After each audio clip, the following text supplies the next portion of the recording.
Hi, everybody. Hope you're doing well.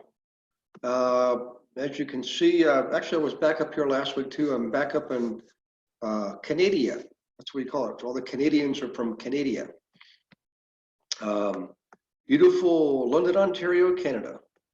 So let's see. Let me get. Let me see who we got so far. Okay, good to see you guys. Dave, good to see you, buddy. Good call today. Johanna, good to see you.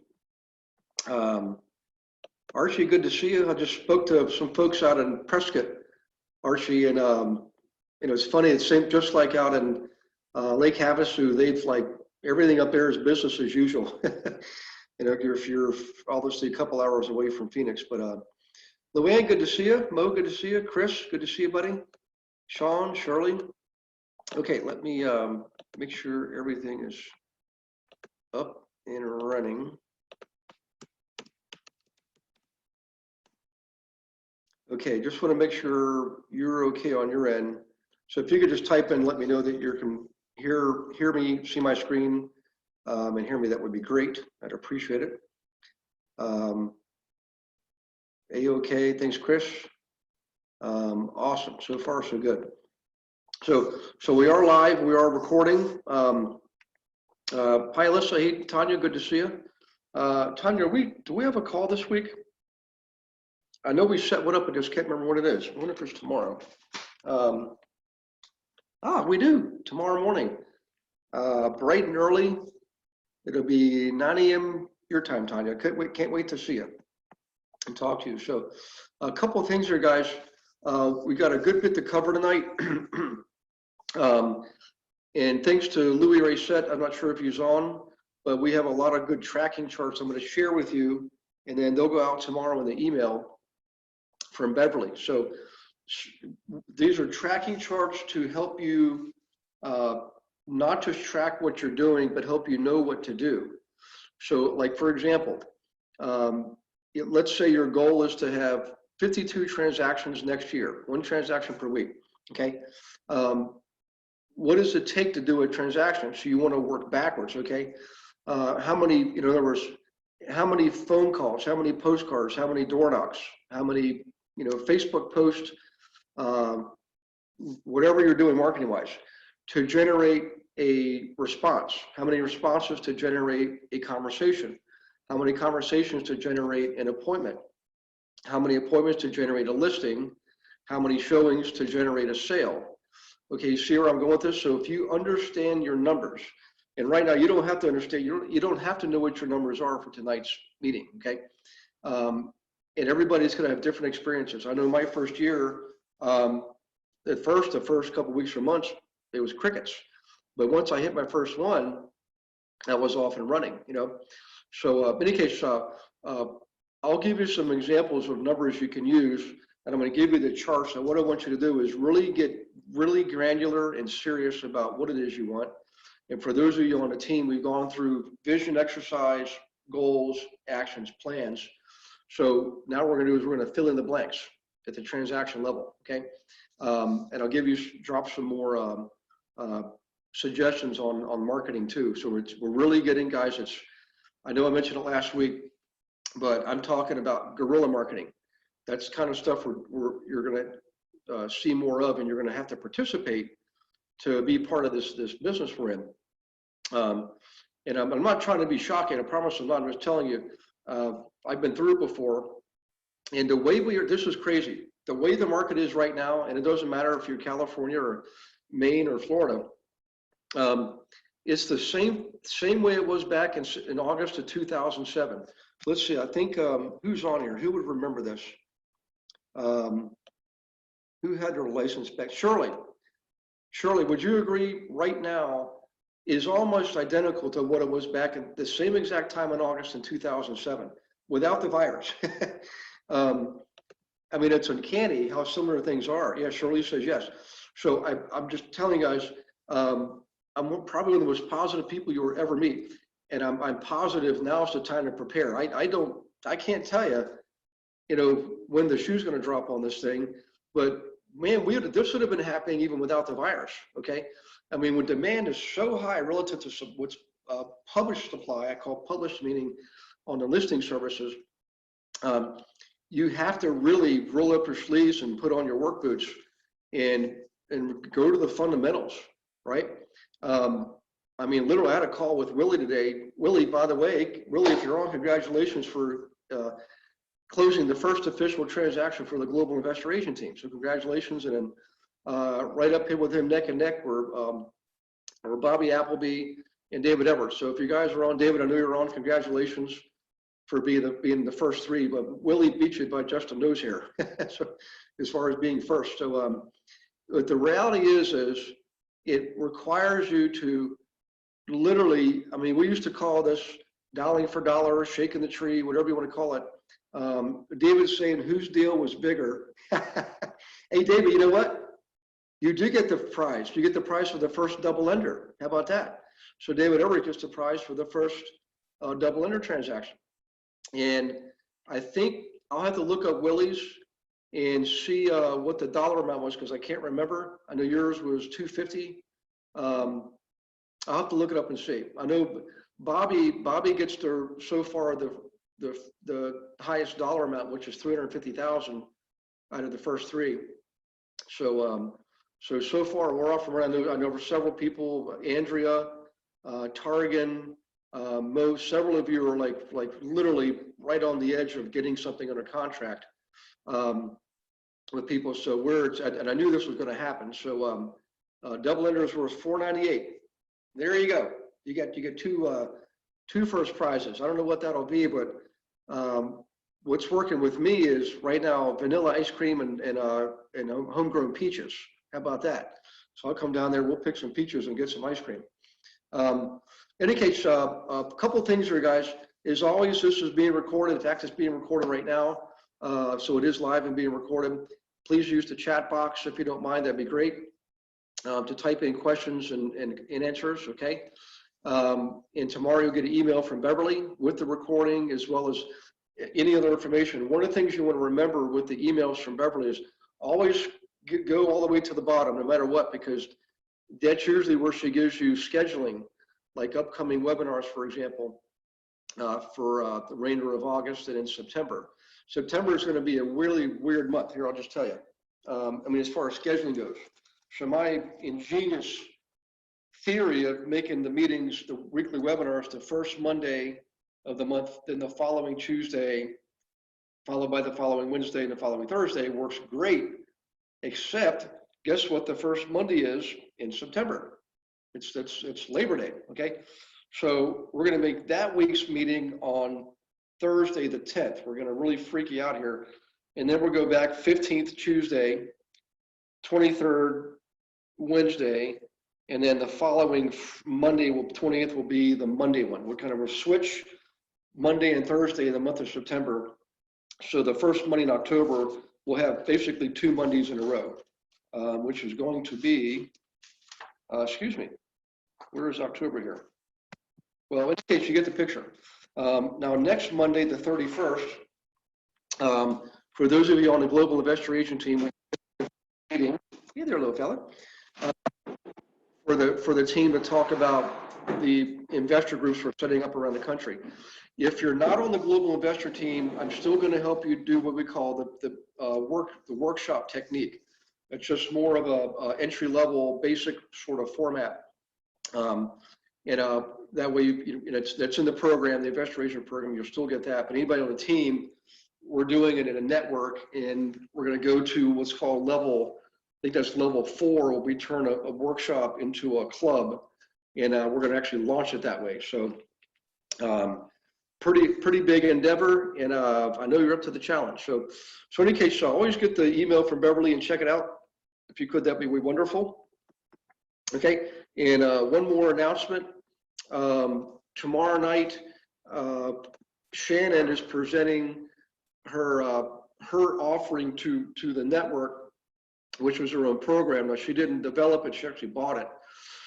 So typically, just background for those of you who haven't heard this, if you're already on the team, you probably do know this, but anybody on the team, as you progress all the way up through level 5, and anywhere along the way, typically higher levels, when you want to develop something as far as another product or service or offering, I'm going to help you do that. I'll co-develop it with you. You own it. It's your brainchild, right? Your baby. But we're going to make the network available to you to roll it out, and it gives you a way to basically do a pilot without spending a fortune on getting cold traffic to a pilot, which can really make or break a lot of businesses. They just basically, if they don't do well, they give up and they're done. It's expensive too. So this way, I learned this way, and it's a great way to sort of work your way in with a product or service, and do it with a group of people who already know you, and also get feedback, right? Things like that. Get some people being part of your product or service. And it's easier to succeed that way, because then you can make your modifications based on your pilot. Sometimes you do a beta test. I've done pilots with 2 follow-up beta tests, and then we go public, right? But what it does, it allows you to incubate safely and inexpensively before you go public with whatever you got. I've helped people do painting businesses before. One of our students, Andrea, by the way, is a cleaning business, right? Andrea Davis. And so we're going to be helping her basically duplicate that around the country. It could be, property management. So real quick caveat here, all right? It won't be underneath KW or EXP. It'll be a separate company, okay? Its own E&O, its own tax ID, its own name, its own everything, and you own it, okay? So it's another example. I mean, there's all kinds of things you can do. I guess what I'm getting at, back to the original comment, is Shannon's rolling hers out tomorrow night. If you could please participate, that would be awesome. There's an email that went out, Facebook post went out. I think there's 109 people already registered, and it's going to give her an opportunity to show us her stuff. And it's actually pretty good because I've seen it. I'll give you a hint. Years ago, you guys, most of you know, I got on a cash basis. I was able to had eliminated all my debt. I have no mortgages. I have no personal debt, no business debt. And the way I did it was like the caveman approach with a club, just beating that debt down, right? The old-fashioned way. Pay this one off, then pay that one off, pay that one off. And as you might imagine, it took a while, and it was took a lot of effort. Well, and there's formulas to help you do that too. And I've seen formulas over the last 2 or 3 decades, and they all look great. They all work. But this is an actual software program that's intuitive, and you plug in all of your mortgages, like for you or your investor, right? You could have dozens, hundreds of mortgages, doesn't matter. And it helps you balance the load as far as what you pay, how you pay, when you pay, all that kind of stuff. And it helps you adjust any excess you put in to get the maximum effect, so you pay your debt off sooner. And it's almost goof proof. You can't screw it up. You could even go against it. You could say, I'm not going to listen to the program. I'm going to put another 1,000 over here, and it'll adjust for you. Like I said, it's intuitive, and you can see it right in front of you real time. You may have just added 5 years to your debt, right, by paying down the wrong one at the wrong time. So in any case, it's pretty ingenious. I think you're going to like what you see. So be a part of that tomorrow night. That'll be a big deal, and I know Shannon appreciates it, and so do I. And I endorse it. Okay. And by the way, just so you know, anything that I help co-develop, I will participate in. And there'll be some type of remuneration between us because it takes effort to do this. So like through the pilot, beta. I will, we'll split profits, because I've got to get everything promoted and all that. So that's how we do that. And then after that, you take it and run with it. Anything that you purchase, I don't participate in that, because I didn't have any effort in developing it. Okay. So I have a personal philosophy that anything you bring to the group, if I didn't participate in long as you bought it, like Shannon bought hers, I don't participate. And it also allows me to look at it objectively, to be able to stand behind it and promote it. And that way, anything that you do rolls up to her directly. It's just my philosophy. I know it's conservative, and I'm probably leaving a lot of money on the table, but it just allows me to operate and not have any sort of conflict of interest type of thing. So in any case, enough said about that kind of stuff. Let me check the, thank you, Melanie, for saying that. Let me check the chat box here. Let's see, what do we have? Okay, so far, Alyssa, can you make it a pinned post on our workplace chat? Alyssa, are you talking about Shannon's webinar tomorrow night, or are you talking about? Let's see. Let me go back down to Shannon's answer. Will it be recorded tomorrow? Yeah, we'll definitely record it. We'll definitely record it tomorrow night, David. Where's the link? So Mo, guys, I'm not really sure. I think an email will out. Oh, I know where you can find it also. On the Real Estate Investor Agent Facebook page. It's the symbol. It's at REIA. I think REIA Group, at REIA Group. There's a link on there. Jody also put it on the Real Estate with Gary Wilson Facebook page. And I think there's just at Real Estate with Gary Wilson. And I think an email went out. If you could, let's see. Oh, for Beverly stuff, can I pin that on the workplace? What I'll do, Alyssa, if you could do me a favor, Alyssa, can you email Jody at REWGW to see how to do that? Because if I do it, it'd be like me helping you paint, which means we'll be there for 30 days cleaning up my mess. So if you could do that, and just you can copy me if you want on that, that would be awesome. Okay, let's see here. I think that's it. Okay. All right. So for tonight, let's go ahead and jump in. All right. First things first. Let me see if Louis is on board, because Louis, a great debt of gratitude. The charts I'm going to show you tonight, guys, half of them at least come from Louis, probably more, and I'll point those out. Okay. There are excellent ways to track what you're doing in production. I mean, literally down to the phone call level. Okay. So for example, let me show you the first one. All right, there you see right there, Louis Reset, the Reset Group, okay? There's his tagline, your home sold guaranteed or I'll buy it. you gotta admire his gumption. I learned that same strategy too. We both had the same coach years ago. And another fellow Canadian, Craig Proctor is his name. So in any case, I'm just going to go over this slowly with you so you understand it. And again, you're all going to get this tomorrow, okay? So for right now, you can maybe do a screenshot here or there if you want when you're taking your notes. But what this chart does here is this combines all the activities from start to finish in the life cycle of a transaction, okay, at a high level. In some cases, you may have an ISA. In fact, if any of you have an ISA, if you could just do a quick chat or type something in the chat box, say, I have an ISA. Because some of you are working on small teams, and maybe one of you is doing the ISA role, which is inside sales associate, which means you're the one doing the calling and having the conversations and doing the screening and interviewing and all that, and basically setting appointments for your rainmaker, okay? ISA basically sets the appointments. So this takes it from that role all the way through to closing, right? Now, the reason this is all on one chart is in most cases, you're a solo agent and you're doing all the roles yourself.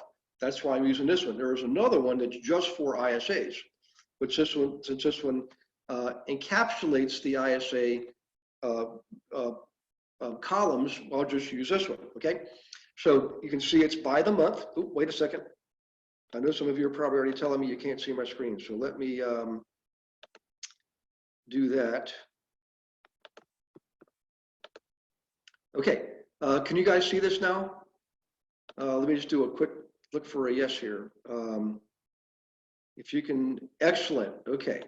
So, and thank you, David Everest, for showing me I can actually just do a generic share screen and I don't have to worry about swapping back and forth. Okay, you can see the rows are the months, each month, okay? And there's a figure plugged in here that says 10,000 for leads generated. So this is assuming you've done some type of marketing. And I'll show you a marketing timeline today. In fact, I'll send that out. It's something for you to follow so you know what marketing generally you would do with the 5 different levels of production, okay? From basic doing, building your database techniques with like a booklet, for example, all the way to getting on television, right? I'm gonna show you that here in a bit. But for right now, The next column is leads called. So you would literally put in there, and most of these are going to have the error div because we don't have any numbers in here, right? But leads called, number and percentage. So if you had 10,000 leads, how many did you call? That goes in the number column. And percentage column is what is that percentage, okay? Leads reached, that's like, did you actually make contact? Number of and percentage of. All right, timeline, what's their timeline? In other words, they looking to buy or sell in less than 3 months. Well, those are obviously your hot prospects, okay? Number of and percentage. Timeline 3 to 6 months, they're 3 to 6 months out, all right? Number of and percentage. And timeline greater than 6 months, number of percentage. And obviously these folks would be on a nurturing campaign, a long-term nurturing campaign. And these folks would be on a short-term nurturing campaign, and you will be calling them more frequently, okay? These folks, you're setting appointments and you're getting things under contract, okay? Right now, appointments booked. Let me just scoot over here real quick. So I'm gonna slide that to the left, okay. How many appointments did you book? Buyers and sellers and percentage, right? Numbers of buyers, numbers of sellers, and percentage of your leads. How many appointments were kept? People break appointments. It happens all the time. It happens to me, all right? In any given week, I might have as many as 60 phone calls. Like some of them are student coaching calls and some are prospecting calls. I'm willing to bet you out of the prospecting calls, I will easily get probably six reschedules or misses or cancellations, easily out of 30. That's 20%. Pretty substantial, but it's what happens, right? So any of the veterans, Melanie, Chris, Doug, David, you guys want to chime in? I'll ask you for your numbers in a little bit. Like, what are some of your percentages and numbers in a little bit, and we can give some of the newer folks some benchmarks to shoot for. Okay, so you got appointments kept. Now you're gonna have contracts signed. How many contracts did you get signed? Buyer agency agreements, seller listing agreements, and percentage of. All right, how many did you actually close? How many buyer sides did you close? How many listing sides did you close, and what's the percentage? So you see, this works literally from start to finish. And I'm going to go over this backwards here in a minute, but first over here, you'll see there's a testimonial column. And just a quick caveat here, we'll tell you this. Come here, fella. All right. Hello, buddy. See if I can get him on the camera. There he goes. Okay. So back to this. I'll ask you, when is the best time to get a testimonial? And let's see what answers we get here. Oh, thank you, Melanie. You like this chart? This chart is one of the best I've ever seen. It's all encompassing. And okay, so David Ever says during the deal. Okay, how about some more answers? What's the best time to get a testimonial? When it's under contract, when you're during the deal, after the close, before you close. So Doug Campbell gets the gold prize. Doug Campbell said, now is the best time to get a testimonial. So what's interesting is look at all the answers that say at the closing, and please don't feel bad, guys. That's usually the case. Most people think you get the testimonial at the closing. Actually, the best time to get the testimonial is when you first get them to agree to work with you. Like literally, when they sign, Melanie says early, and ask often. As soon as they sign a buyer's agency agreement, as soon as they sign a listing agreement, that's when their level of excitement is the highest, okay? That's when they're most psyched up and motivated, inspired, and like they love you because they decided to work with you. You're the rock star. That's the best time to get a testimonial. I know our conventional wisdom says, well, you do it when you close because that's when they get the money or they get the keys to the house. And I know it's conventional wisdom, but psychology tells us and history tells us and sales tells us it's actually better to get the testimonial right up front, right up front. They're the most excited. Think about it. Throughout a transaction, are there going to be hiccups and headaches and heartache? Yeah. So by the time you get to closing, shoot, you might have to drag that train across the railroad tracks by your hand to get that thing to close. And nobody's excited or motivated. They're just relieved to get it over with. And the last thing they're thinking of is giving you a testimonial. Not only that, if you call them like the next day or the next week, good luck. I mean, half the time they won't even return your call. They just want to go swim in the pool and get the stuff unloaded, right? So in any case, get that testimonial as soon as they agree to work with you, okay? All right, gross commission income, that's pretty obvious, GCI.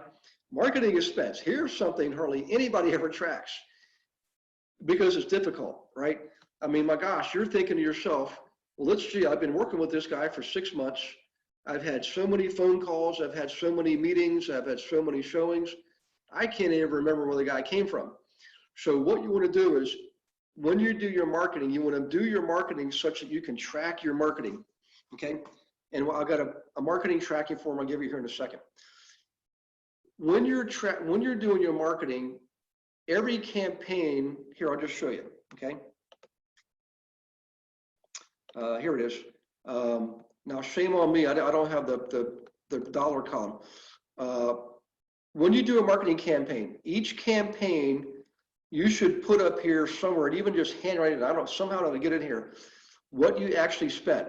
Now, you're gonna have different dates, like every marketing campaign generally has up to 12 rotations or 12 iterations. Each iteration is gonna cost you something.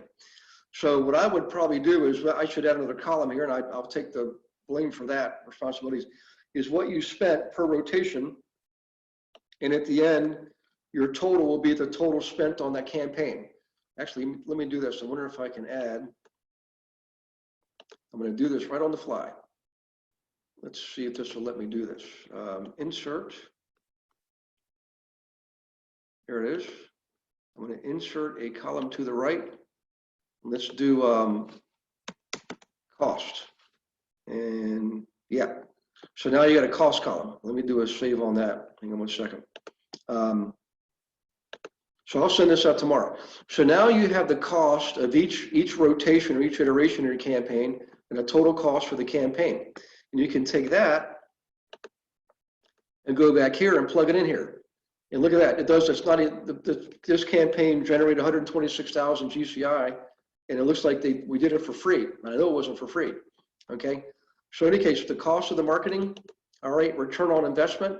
So if you spent, you know, what would that, let's say it's 125,000 was your GCI and you spent 25,000 on marketing, what would your ROI be? Well, your ROI would be 500%. In other words, 125,000 made on 25,000 marketing cost is going to be return on investment 500%. 25 times 5 is 125. So in any case, that's how that works, all right? And you've got the monthly figure, you got your annual total cost, right? In here, let me show you something, guys. Let me go back here. I'm going to show you another view of this, all right? So far, any questions on this chart so far? Any questions so far? Let me check the chat box here. Whoops. Where did it go? This is a different view on the, well, that's Q&A. What time and where Shannon doing it? So Emily, it's 7 p.m. tomorrow, and look on Facebook, you know, a real estate investor agent page or real estate with Gary Wilson page. There should be posted there with a link. And also you should have received an email last week from Beverly. It might've said it was for me, but for the link to Shannon's event. If you could do me a favor, if you can't find, if you just email Beverly or Jody at REWGW and they'll get you the link, okay? And they'll see that email tomorrow morning. Okay, let's see here. That was the Q&A. Let me go to the chat box. Let me check questions. Okay, so guys, any questions at all on what I showed you so far? Pretty straightforward, easy to follow, very thorough, doesn't take a lot of time. And I'm telling you, this is extremely important. And it's probably one of the things I see not done as much as it should across all the agents I've taught over the years, because we get busy, and I get it. At the end of the day, the last thing you want to do is get up another spreadsheet and plug stuff in. But here's why this is important. So I'm just going to ask some questions to you guys, and I'm really going to ask the veterans to chime in here. So Anybody who's had a transaction this year, or if you've had several years in a business, okay, you probably have a pretty good idea of your overall numbers. Can you tell me, on average, how many phone calls do you need to set an appointment? So let's see if we get some feedback there. How many phone calls have you needed? Would you say you need on average to get an appointment? Could be a listing appointment or a buyer appointment, okay? So Melanie says 60. So 60 phone calls to get an appointment. Thank you, Melanie. So everybody that's newer and newer, write these numbers down, all right? 60 phone calls to get an appointment. Okay, now, and David Everett said, depends on the lead type. And I would agree with that. I know that when you're doing like cold calling and door knocking, the numbers are generally lower, but when you get an appointment, it's usually pretty good, okay? And it usually works really well with owner occupants. Now back to this.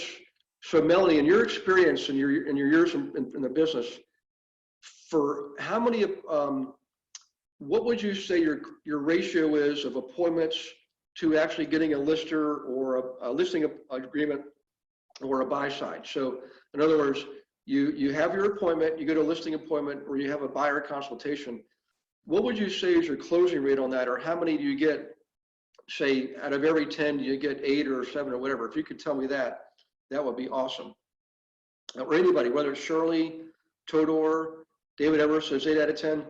That I was going to say, guys, and if your numbers are lower or higher, just don't worry about it. It's just, you know, that's okay. Believe me, if you're batting, if your half your appointments are turning into transactions, you're doing okay. You're doing pretty good.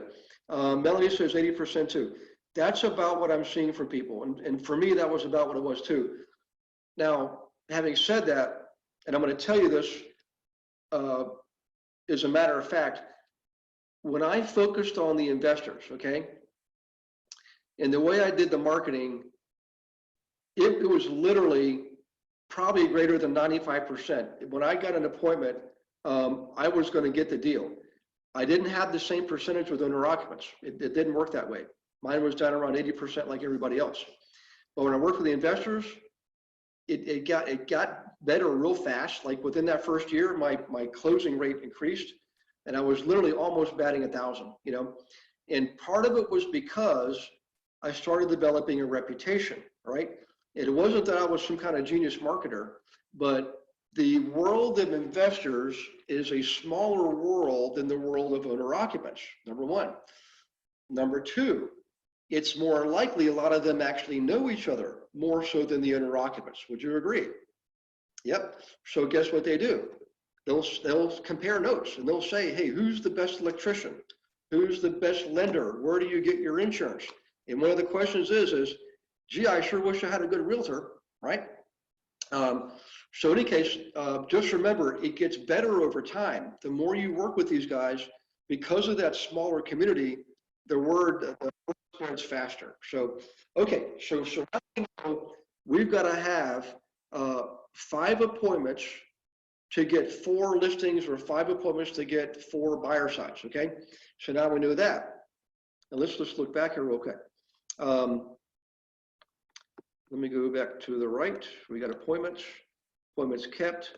By the way, I'm just curious, would you guys mind sharing, what would you say is the percentage of appointments that people break? They don't show up, they whatever, you know, or they cancel you that morning, or they, you know, call the night before. I know mine is about 20%. About 20% would whatever flake out on me, you know, cancel, whatever. Let's see what we get here as far as answers go. About 15%. Yes, David, surely about 15%. So you guys are doing better than me. Good for you. That's good. Melanie says, I set goals with a 50% fallout. So Melanie, when you say goal, do you mean actual goal of like cashing a check goal, or do you mean goal as far as like appointments kept? Yeah, Doug says very rare. So Doug, there's one comment. Doug, tell me if I'm on target here. You probably have a very good niche. I mean, your sphere is you probably have a lot of long-term relationships in here. Is that, am I kind of on the right target, the right track there? In other words, you've got people in your database you've known for years, right? If you could let me know that, Doug, that would be awesome, because I got a feeling, yes, Doug, very long-term relationship. See, guys, the longer you're in a business, the higher your percentages, okay? I mean, in a good way, the better your percentages are, okay? All right, so Melanie says, if I set 10 appointments, I expect to go on 5. So I bet, Melanie, you set a lot of appointments. I bet you're definitely a heavy-duty action taker, because if you're doing that, you're probably doing a lot of phone calls and a lot of marketing up front, right? Melanie says, I'm reaching out to people I don't know. Yes, okay, so let's talk about this, guys. So David's asking what type of leads. So Melanie, you're probably going after more owner occupants than investors, like probably mostly owner occupants. And I'm guessing you're doing more of the traditional, a lot of mass marketing type techniques, you know, a lot of things on, whether it's Facebook, mailers, door knocking, things like that, because that's usually what we see with those kind of techniques. So kind of, Melanie, just kind of give us an idea. Yeah, Melanie says, yes, just starting to go after investors. At first, Melanie, it's going to seem kind of weird, but once you get used to it, you'll find your percentages will dramatically increase. So in any case, what happens, guys, when you do a lot of the mass market type mailing, which is what we do with owner occupants, generally speaking, you're cranking out a lot of feelers. You're casting a wide net. You will definitely get responses, but fewer of those responses convert. We call it cold traffic. You know, that's what Melanie said. She's going after a lot of people she doesn't know. That's cold traffic. So, in any case, now let's do this. This would be a real good question. All right, of the listings, what would you say your closing rate is on your listings? And I'm going to preface this with this. I researched it, and historically, you're going to be shocked with this. Did you know it's only 56%? Now that's the first term on a listing. You may have a listing you renewed 2 or 3 times and eventually close. But on the first term on an original listing, historically, according to NAR, is 56%. That means we're barely closing more than half of our listings, right? Isn't that amazing? Now, with the investors, with me, or anybody that works with investors, what's interesting, the closing rate is much higher on your listings because you're selling a lot of flips. And believe me, if that flipper doesn't sell their house, they're done. They're not getting their capital back. They got to sell the property that they remodeled to get their money back and go out and do the next flip. So it's way higher. I looked at my records, and my close to list ratio was it's over 95%. There were years I literally closed, you know, effectively 100%, 99 point something. In the years like this, it was not this now, but heading into where we're heading, things got a little bit crazier. So in any case, chances are you're not going to close every listing. It's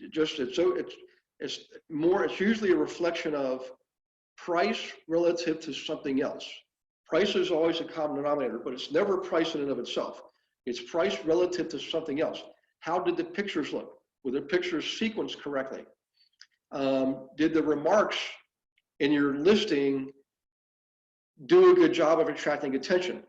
Hey guys, I'm going to do a quick pause here. I just want to emphasize something. So I'm up here in Canada. One of my in-laws is selling their house. They already bought the new house, and it's hot up here just like it is in the States. I mean, literally every property lasts 3 days, and they get 17 offers, right? So they've been beat out. I mean, people making cash offers, 50,000 above list prices, like crazy. So they finally got a house that's bigger and nicer than the one they have now, and they did basically cash offer and no contingencies, none. Now they're trying to sell the house they're moving out of, and they unfortunately waited a little bit, and they went with the same agent who sold them the house they bought, who's also had that as a listing. So it was a natural. He did a good job. He said, "Hey, I'll help you sell the one you got right now." Well, nothing happened in 3 weeks. I said, "Terry, send me the listing." And just a little bit of a quick background here. He paid a professional photographer, and man, she blew it. You know, I mean, they were showing brown patches in the grass. They were showing stains on the driveway. And I said, no, Terry, you got to crop that stuff out. And you can what do they call it? Brush over it.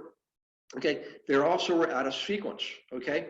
So you got to position your photos the same way a consumer thinks about going to see a house. It's like you're telling a story. So here's the biggest thing I want to tell you. All right. I learned this from a Hollywood producer. Actually sold one of her houses in Calabasas a while back. And Bonnie Canner, there you go. She was a famous Hollywood producer. Became good friends and all that. But in any case, she told me her sisters are both realtors. She said she went with me. I actually referred it out is what I did because I wasn't actually there. She said, I want you to sell my house like it's a movie. And I said, well, okay. And she said, think about it, Gary. Why do people go see movies? It's because the ad did a good job of getting them to go see the movie. She said, think of my house as the movie because I helped the guy do the marketing. And she said, the remarks is your ad. You've only got 60 seconds. You've only got 1,000 words, right? And you got to put enough in there in the ad, emotional appeal, sensory appeal, to get them to even want to go freaking see the house. And the pictures got to really, really do a good job. And the picture should be like, wow, look at this place, right? So in any case, I had them resequence the pictures and do all the cropping and brushing, all that kind of stuff, airbrushing, excuse me. Well, in any case, everybody do this. Think of any house you're selling as a movie or a story, right? And the remarks section should be what gets people to want to read the story or go see the movie. So you got to start off with emotional appeal. You need to create urgency and scarcity. Okay. If I can find some old listings, I'll show them to you. I always pack the remarks section. What I would do is I would start off every single one. You know, when we know we're going to be ready to list it, I would put the listing out there and I would say, no showing until. And I would make it the following Saturday. I put it out there on a Friday morning, Friday afternoon sometimes, and do an open house the following Sunday. But I would do a private showing on Saturday. And I would say only 3 people are allowed to see this next Saturday. No showing until next Saturday. First 3 people only. Otherwise, you got to wait till the open house on Sunday, right? And what does that do to people in a hot market like right now, where there's so much demand and so little supply? Well, they want to be the 3.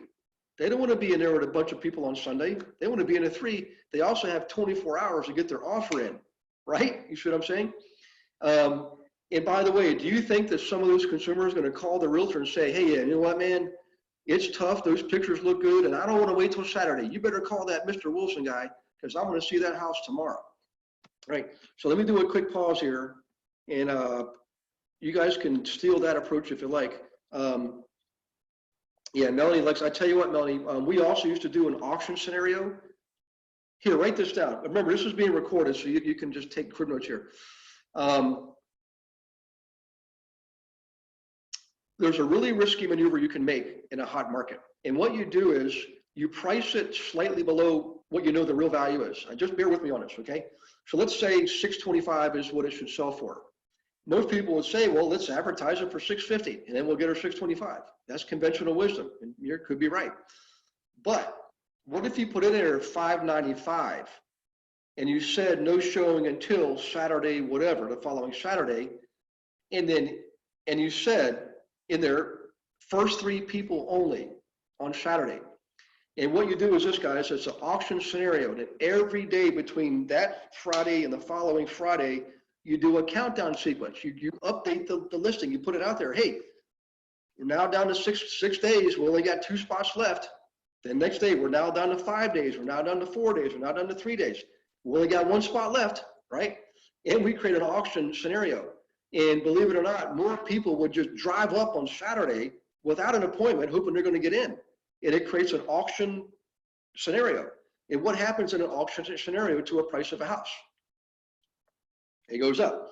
So Shirley is exactly right, guys. It creates scarcity and urgency, right? Scarcity, there's only one. Urgency, my gosh, they've only got 1 spot left, right? So in any case, in a market like this, you can do that kind of stuff, okay? So now what's interesting is after the webinar tonight, Alyssa says, do you let them in? Amen and hallelujah. Right? And we roll out the hors d'oeuvres and the champagne and everything else. So we absolutely do let them in. Listen, what we'll say, listen, is this, we'll say, you know what, I appreciate this.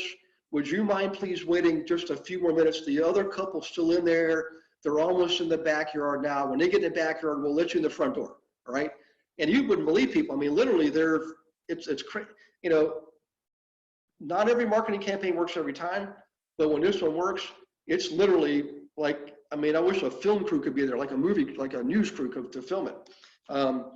Yeah, this is, and oh, by the way, Mo, this is one of the ones you want to do on your flips, because flips always look good. I mean, they're just remodeled. My gosh, you got new kitchens, new flooring, new paint.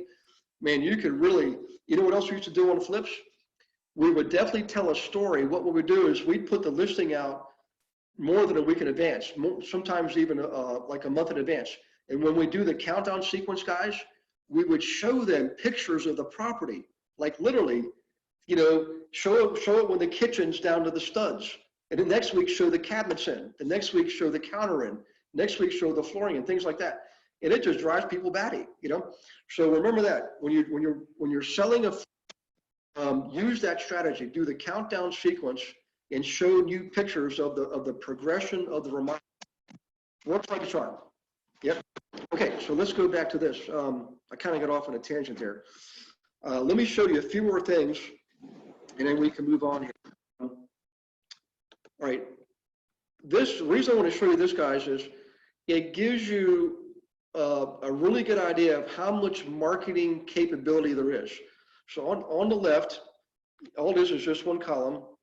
It does all the different marketing outlets you have, right? Now, many of you have heard of Sync.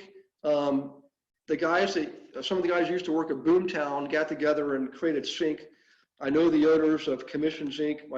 Personally, there's a lot of great systems. Oh, so Chris is asking, are days on market accumulating? We have some strict rules about coming soon in California. Chris, I'm glad you brought that up. I know, right, in San Francisco about 5 years ago, maybe 4 years ago, it was so hot. I mean, literally listings that go out there, they're gone in the same day. The average days on market was less than 3 days, like 2 point something. And so what the local board did under the direction of the city council, imagine that, is they put a moratorium on taking offers. They said, any new listing that comes out, the owner cannot entertain the offers for 7 days. What they were trying to do is make it fair for all the consumers to have a chance to see the properties, okay? Now, based on the discussion we just had, what do you think happened in that San Francisco marketplace when they said across the board, when a listing goes out, no offers could be entertained for 7 days? What do you think happened? Just type in what you think it was. I'm gonna get some water here because and Shirley said, yeah, Shirley, you probably were there. Mayhem. It created such urgency and scarcity, the prices went through the roof. It had the opposite effect of that's why we don't let politicians do things. I probably hope I didn't ruffle any feathers here. But they're not business people. They don't understand this stuff. It was crazy. So Chris, back to you. You definitely, anything I give you guys, any marketing campaign, you definitely want to make sure, read your bylaws for your board and see what they say. Now, one thing you can do is this, Chris, see if you can do coming soon. Instead of doing no showing until, do a coming soon and show the progression, like maybe do it a week in advance and show them like the sequence. When the house first got bought, looked like a piece of junk, then you put in the new roof, the new kitchen, new whatever. And by the way, you don't want to lead with a junky photo. You lead with the photo the way it is now, and then in the sequence of photos, you show the history of the flip. And each day you roll out new photos, and at the end of the week, the thing reveals itself as like a beautiful debutante, right? So see if you can do coming soon in your board, okay? Excellent question. Okay, so back to this. Again, I'm going to send this to you tomorrow, or sorry, Beverly will send this to you tomorrow. Look at all these potential marketing venues here. I mean, there's literally 57 different, sorry, let me see, 57 different possible ways to do marketing, all right? I'm not going to go over all these obviously on the phone call here. I just want to show you there's a lot of things you can do, right? And I would encourage you to not pay for leads. You know, Melanie will probably agree with you here. All of us have probably done that, including me, right? I was one of the first people in Zillow. When Zillow first came out, it worked really well. I mean, we're like, holy crap, we're spending the same money we're spending on marketing, getting the good leads, and yet we don't have to do the actual marketing. So, but it got a lot more diluted over the years. And you know, let me run it this way. Whenever a marketing company calls you out of the blue, like Zillow, and says, hey, we got a part of a zip code open up and you can buy it. And it's only $1,500 per month for part of a zip code. Right away, that should be a red flag for you. If they have to sell it to you, it's probably not that good, all right? There's some good systems out there, we'll tell you that. But I would definitely not do, I'm probably gonna get myself in trouble for this. Don't do Zillow. I'm just telling you, flat out, don't do it, okay? Some of you probably done it in the last couple of years and you know what I'm talking about. You're competing with other agents paying for the same zip codes, and if you're not the first caller, you lose out, right? There's even more stuff behind the scenes that they're actually selling back to you your own information. That's what they're doing. They're just doing the work, right? So I'm telling you, I want you to do the work, all right? So let me check the chat box here, because that usually brings up some comments. Yeah, Melody says, well, he has to use Zillow leads, waste of money now. Absolutely, total waste of money. Shirley says this. So guys, these are veterans telling you this, right? It's not just me, I'm telling you, we're all telling you. Learn the business from the ground up, learn how to control your destiny by controlling your marketing, and you'll be in control of the leads in the marketplace, okay? Yeah, Doug says that Zillow equals ripoff. There you go, plain and simple. Well, in any case, there's all kinds of lead sources here, right? And I want to show you that. So now let me show you the next thing. I showed you the marketing campaign tracking form. You'll get this. Some of you already have this, but it's a great way to track your marketing campaigns, the send date. You would give it a title. Every campaign should have its own title, all right? And it's not as elaborate as the one I just showed you from Louis, but you have the send date and the cost and all that. So here's the definitions down here. So I wanted to show you that. And let me now show you, here's the marketing sequence, steps by steps based on level. So I'll go over this quickly because some of you already seen this, but this is a progression through your own progression in the business of what kind of marketing you can expect to do with the different levels of production.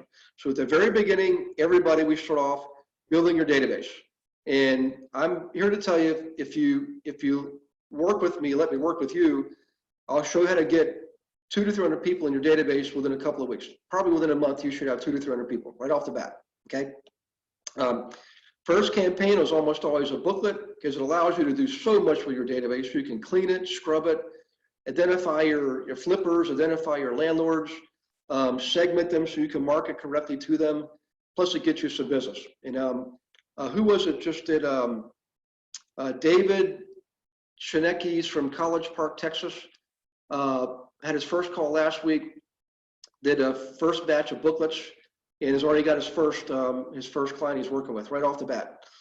In any case, we always do a letter campaign, good old-fashioned letter. It never fails, works like a charm, always will. Then we do maybe some email marketing. Some of you have had to do that in the last few months, emailing the booklet, for example, and using some basic print media, okay? When I say print media, I also mean Craigslist and Kijiji, okay? That's level one. Level two, once you get past a transaction a month, you're maybe heading towards one transaction a week, then you can start looking at social media. Some people do social media right off the bat. And I'm here to tell you, I did the same thing, and I wish I'd have just focused on the fundamentals first because I didn't get squat out of social media until I established myself and I knew what to say in the social media, okay? But something that's basically Facebook, LinkedIn, YouTube. You should play Facebook first, then do LinkedIn, and then YouTube will be the third thing as far as social media, or fourth, I'm sorry, Instagram and Twitter you can work that into. But guys, don't spend a lot of time on this. I know it looks tempting, and some of you have gotten leads off of it. I know Doug, the first time you did a Facebook post, I think you got a couple leads off of that. But YouTube is a little more involved. It involves more of a strategy, and every one of these has its own marketing campaign. So you can go to the silver level section on the website, go into marketing campaigns, and you'll see all these campaigns out there. Just grab them and download them. All the nurturing's in there, the scripting, everything, okay? So YouTube has the same thing. All right, so YouTube. Now, the next thing is this. At this level, guys, one of my personal hopes and wish and prayers for you is that you'll buy your first property. Once you get to, you're well into level 2, you're on the way from a transaction a month to a transaction a week, 13 to 52 transactions in a year. Buy your first investment property, okay? Which leads to level 3. Now you're clearly in the zone where you're doing a transaction a week. Maybe you're doing it with a team, solo agent, whatever the case is. Here's where you start doing workshops. And this is where I'm gonna, not the Monday coming up, the following Monday, the 31st, we're gonna launch in our production team, the Global Investor Agent team, the workshop network across the country. And it's actually gonna be at the club level. It'll be a little bit higher level than the workshop level. If you're not on the team, we'll do the workshop with you and get you up and running there, okay? That's usually level 3 type work. With that level, and if you're level 1, right, like Mo, for example, see, Mo, you would be exempt because you're on a team. Generally, this is a more advanced technique, the workshop. But the thing is, if you're on a team, I'm gonna actually co-develop it with you. So you'll be okay, and you're in a great area. St. Louis is, I mean, you can't go wrong, right? Okay, at this level, by the way, you should also start looking at doing a podcast and a blog, okay? And I'm not gonna go into a lot of details because there's marketing campaigns on those, but the two work hand in hand. You should do, if you do podcasts, you should blog at the same time. We'll also do joint ventures and business partnerships, okay? At this level, you should be really regularly investing, maybe 2 transactions a year or 3 or 4 transactions a year for your own self, okay? The level 4, this is where you're kind of in the rock star status. Maybe you're doing 100+ transactions a year.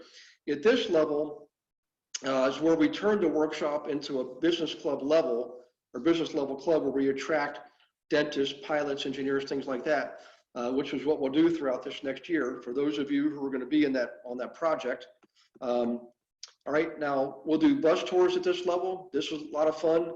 We do it once a quarter, and this is where you have literally on the bus a lender, an inspector. You got all your appointments lined up. You got 20 people on the bus, and you're only going to look at like 10 properties, and you'll get easily 6, 8, sometimes all 10 of them sold, but that doesn't happen all the time. But usually 6 to 8 solds out of that weekend over a period of days, not unusual, okay? Getting on local TV and radio. I'll show you how to do that, but that's when once you have a following around you, you're meeting every month with a club of people who are investors, and you've got your podcast and you got your blog, you've got some notoriety in the marketplace, then the people in your local television station will pay more attention to you. And I'll show you how to approach them to be on the news. Usually it's 6 o'clock in the morning, okay? And they'll give you 5 minutes and they'll interview you, and sometimes it's at lunch too, but you can do that, and that'll really boost your reputation. And at this point, hopefully you got enough properties you can literally live off of the income. So that's the progression of marketing that matches your level of production, all right? Now, let's see here. Team performance, okay, and we'll do this and we'll wrap this up. Actually, let me check the chat box. Hang on 1 second, guys, here, because there was a lot of chats that came in there. Will you send this out, please? Absolutely, Melanie. That'll be sent out too. Mo's excited. Heck yeah. Do you allow other realtors in the group workshop? So, Melanie, because you're a student in the program, automatically you've got the workshop campaign available to you. As far as the investor club network, that's actually closed. There's some legal stuff there, but there's contracts. The network itself is going to have basically a mother company that's set up in Wyoming, and every club owner is going to have to be their own owner in the network. So it's a little bit more involved. And Like I'll personally be involved in it, that kind of thing. But if you're not on the team, you can still do the workshop local. You'll have your own local workshop. It just won't be part of the national network, unless they change the rules of that or something. I don't know. So eventually, so that's how that works. And eventually, maybe we can. I would say get it started. I mean, later on, we may end up working together anyways at some level. So it's an awesome experience. It'll really help your business. It'll also help your competence and your confidence. You can develop networking relationships with local lenders and attorneys, flooring people, roofers, insurance people, credit repair people, pest control, lawn control, windows, blinds, curtains, all the people that service the real estate industry, they're going to want to be in your group. And Melanie, once you get it up to 100 or more people, they'll pay you, like literally $100 a month, okay?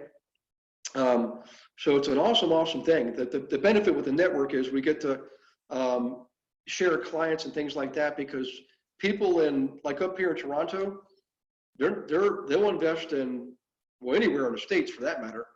But same thing, people in New York will invest all over the country. People in California will invest in Texas, right? So you get to do all that networking. We can share, like one of our members is a guy named Daniel David, and he's on the radio, and he's a real estate coach. He was one of my very first students. He's now clearly level 5. He built one of the first investor clubs, 500 people. First week on Twitter had 5,000 followers. So in any case, he's joining the team, and he's going to travel the network and speak to the different groups. It's just part of one of the benefits of doing that, So in any case, all right, so let's check other questions here. I think that's it. Okay, so back to this. I wanted to share this with everybody. This is sort of what our team metrics are, but this is applicable to any agent, okay? So if you're level 1, all right, the objective is to get to 12 transactions a year. Now, some people will do it in 3 months. Some people will do it in 12 months.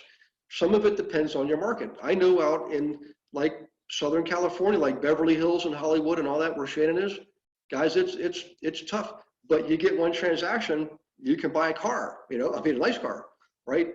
You get 12 transactions out there, you're easily making, multiple 6-figure incomes. I mean, 300, 400,000 a year in GCI, right? 12 transactions in Dayton, Ohio, man, you're barely getting by, So everything is relative, okay? So in any case, at this level, we would always have you use the phone book method to get your database up and running, things like that. First campaign should be executed in the second week. It just gives you a timeline to follow. Second campaign, third campaign, getting a new prospect per week, at least just one per week. That's very bare bones minimum. Even if you're brand new, I'm telling you, you can get a prospect a week, okay? And effectively one client per month, okay? That's level 1. No more expectations. Level 1, we just want to get you in the game and swing in the bat. Level 2, there's going to be more expectations. You're starting to go, you have more closing. So level 1 is just getting in the game and swinging the bat, right? 1 to 12 transactions a year, all right? You need to have at least 12 transactions to be in level 2, averaging 2 to 4 new prospects a week. So this is your appointments, okay? 2 to 4 new clients per month, right? Listing or buy side. In level 3, now you're getting 4 to 7 new prospects a week, 2 new clients per week, listing or buyer. Level 4, you're doing roughly 14 new prospects a week minimum, okay? Or David, any others, would you agree 8 to 14 new prospects means an appointment, 14 a week? Would you agree that's definitely doable? I mean, most agents have been at this for a year or more, could do 8 to 14. Or Doug, would you agree that's a reasonable expectation? And tell me I want your feedback, guys, because I don't want to. I mean, a lot of this is based on all the years I've been teaching and coaching, so it's like an average, right? And you should be getting 2 plus new clients per week, which is essentially 100 transactions a year, right? Okay, so let's see what kind of feedback we get there. And I really appreciate you guys. Yeah, Doug says yes or more. I mean, I know teams that are doing easily, five appointments a day, literally. So in any case, so back to this. Where's my cursor? There it is, level 4. All right, now, see investor agent marketing step-by-step, which is what we just went over. In the global investor personal development chart, for those of you on the team, that's the chart that gives you the 5 levels of development, okay? So relative to the global investor team, if you're on a team, at some point we'll expect you to attract other people. So level 1, just recruit 1 new person in the first year. That's easy. It's probably going to be your relative or a friend or a neighbor or something like that, somebody from church, okay, somebody you know. And this would be true for whether you're on my team or any other team.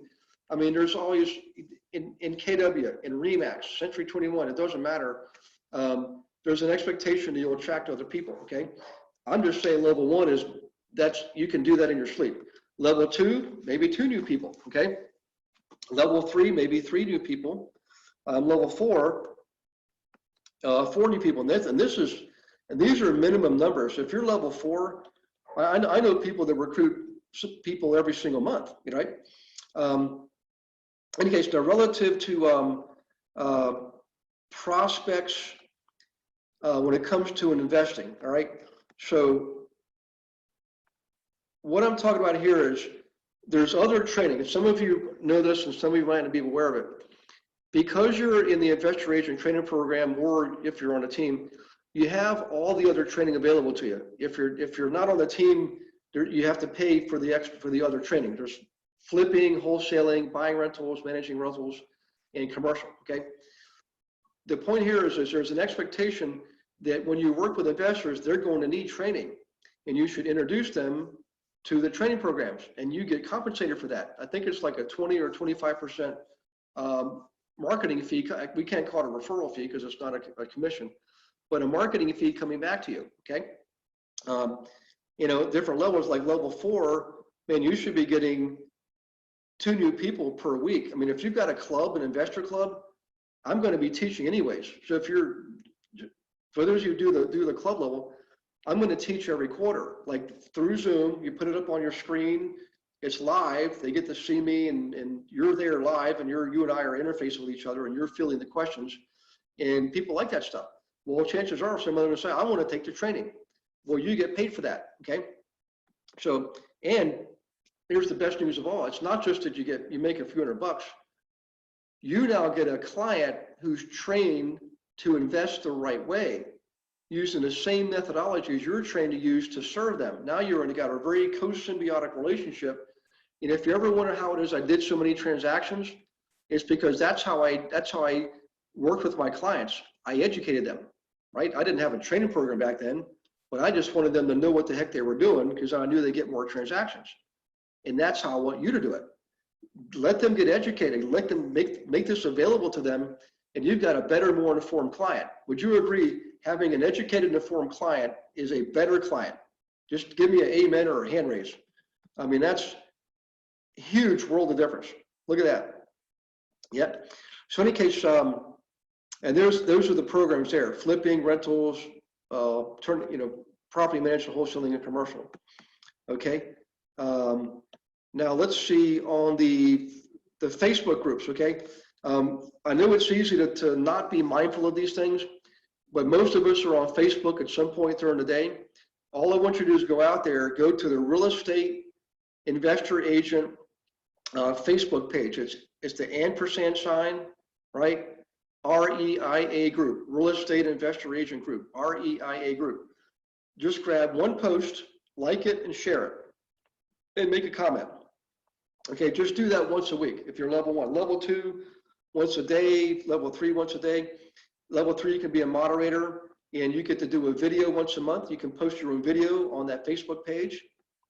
Okay, showcase a big project you did, a home run on a flip, a client that closed another deal, a technique on whatever, analyzing rentals, whatever the hot discussion topic is, right?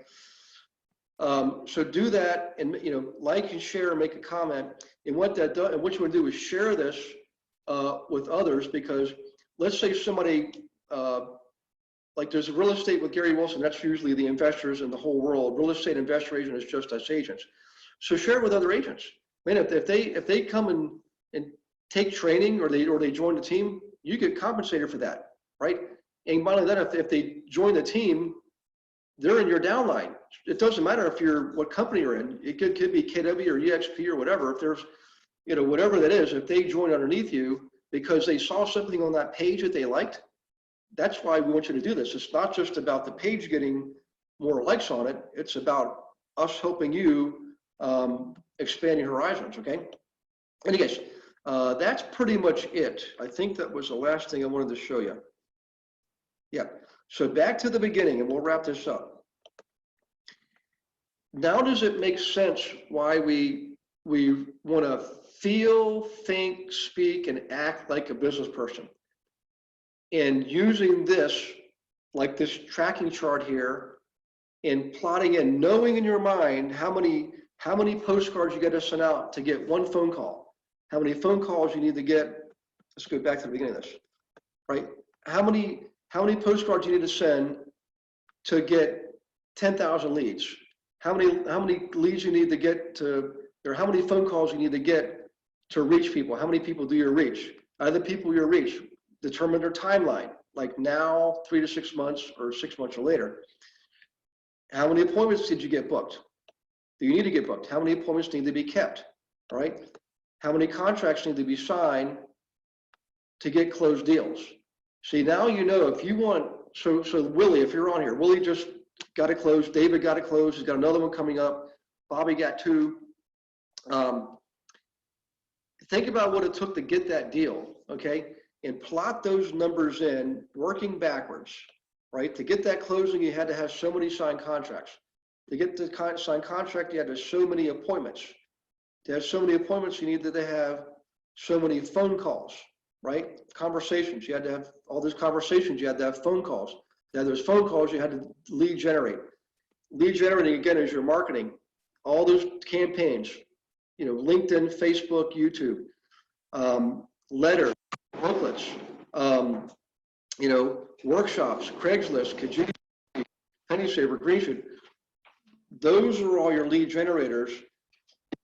And you know, I've got to reach out. I've got to call 10 people to get one appointment. Okay, that's what it comes down to, and that's why we build your database. That's why we go always back to the fundamentals. You've always got to keep focused. Like if you think about it, somebody who's learning karate, the white belt does the same exact kata as the black belt, right? It's just the black belt's done it 10 million times, right? And you do it better. You add a few moves here and there. You go back to the, when we have a market like we had today, you go back, always go back to the fundamentals, because if you don't keep your database building all the time with new, fresh leads, right, you'll find yourself with a dwindling database that goes somewhat cold on you.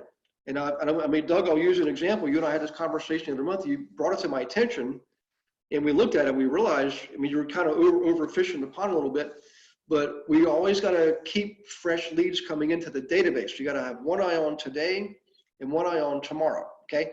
And so using those basic things, it's not like you do them once and you're done because you're level 5. All level 5 means is you're now doing maybe 10 types of marketing campaigns. Some at the level 1, some at level 2s. You follow what I'm saying? Just because you evolve in production doesn't mean you can stop what you're doing. You're simply adding on, you're building on. You're doing letters and booklets, and you're also doing Facebook and LinkedIn and YouTube, and you're also doing investor clubs, and you're also getting on TV. Okay, all of those things you're doing. And as you build, you're building your own team too. So does that make sense, guys?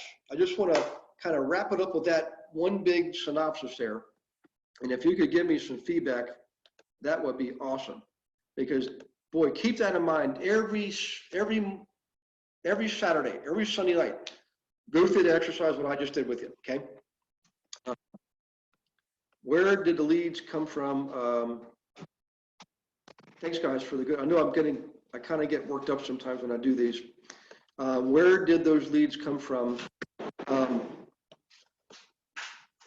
Billy, we were asking more like you're making Yeah, you got to know where the leads come from. You're asking like where actually in real world do they come from?